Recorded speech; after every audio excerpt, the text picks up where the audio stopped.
قرآنی مصنوعی وظائف، آن لائن دم، دعا اور مفید مشوروں کے لیے آپ بھی ہم سے رابطہ کر سکتے ہیں۔ ہمارا رابطہ نمبر ہے 030582809005۔ آج کے پروگرام کا آغاز ایک سوال سے کرتے ہیں۔ یہ سوال سمینہ صاحبہ نے خرم آباد سے مجھے ارسال کیا ہے۔ وہ لکھتی ہیں کہ میری شادی کو 4 سال ہو چکے ہیں۔ میرے خاوند ملازمت کے سلسلے میں لاہور ہوتے ہیں۔ جب بھی چھٹی پر آتے ہیں تو مجھ سے لڑنا جھگڑنا شروع کر دیتے ہیں۔ بسا اوقات نوبت مار پیٹ تک پہنچ جاتی ہے۔ میرے میاں مجھے طلاق کی دھمکیاں بھی دیتے ہیں۔ کوئی ایسا وظیفہ بتا دیں کہ مجھ سے لڑنا جھگڑنا بند کر دیں اور طلاق دینے کا تصور ان کے ذہن سے اوجھل ہو جائے۔ میاں اور بیوی کا رشتہ باہمی پیار اور محبت کا رشتہ ہوتا ہے۔ جو جو پیار بڑھتا چلا جاتا ہے، رشتہ تو مضبوط سے مضبوط تر ہوتا چلا جاتا ہے۔ مرد ہو یا عورت، دونوں کی فطری خواہش ہوتی ہے انہیں احترام اور پیار و محبت ملے۔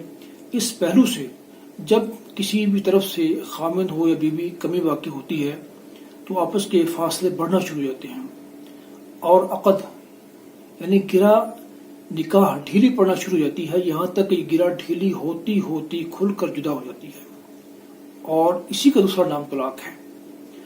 آپ درج پہلوؤں کا جائزہ لیں اور پھر خود فیصلہ کریں کہ اس میں کمی کس پہلو سے اور کتنی ہے۔ نمبر 1، آپ دونوں مل کر کھانا کھاتے ہیں یا الگ الگ؟ نمبر 2، آپ نے شادی کے بعد اب تک سیر و سیاحت کے لیے کتنے سفر کیے ہیں؟ نمبر 3، آپ کے میاں جب گھر سے دور ہوتے ہیں تو اس دوران آپ کا ان سے فون پر کس قدر اور کتنی دیر رابطہ رہتا ہے؟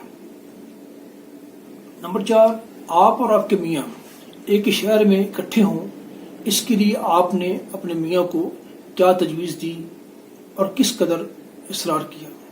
نمبر 5، جب آپ کے میاں سفر سے گھر لوٹتے ہیں تو اس وقت آپ کا لباس اور بناؤ سنگار کیسا ہوتا ہے؟ نمبر 6، کیا آپ کے میاں آپ کے ہاتھ کے پکوان پسند کرتے ہیں؟ نمبر 7، کیا آپ ان کے آرام و سکون اور ضروریات کا خیال رکھتی ہیں؟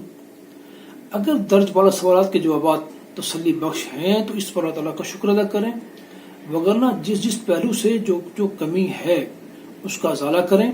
نیز آپ ہر نماز میں سلام پھیرنے سے قبل اللہم الف بین قلوبنا واصلح ذات بیننا تعداد میں پڑھا کریں۔ ان اعمال اور وظائف کی برکت سے آپ کا آپس میں پیار محبت بڑھے گا اور سکون قلب کی دولت نصیب ہوگی۔ اسی کے ساتھ اجازت چاہتا ہوں۔